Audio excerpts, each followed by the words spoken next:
Welcome to Pindar Poetry. We hope you learned something new. You start by securing the space and taking safety steps. Turn off heaters and clear the area so nothing gets damaged.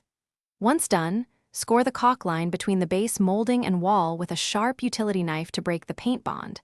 This reduces tear out.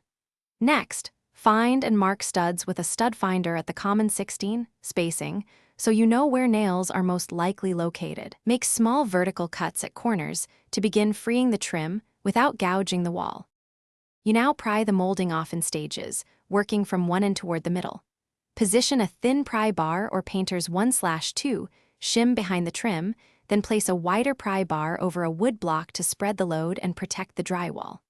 Gently rock the trim back and forth. Pull a few inches at a time so nails bend or come out cleanly.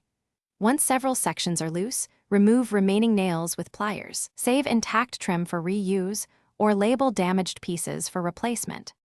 You finish by removing leftover nails and cleaning the cavity.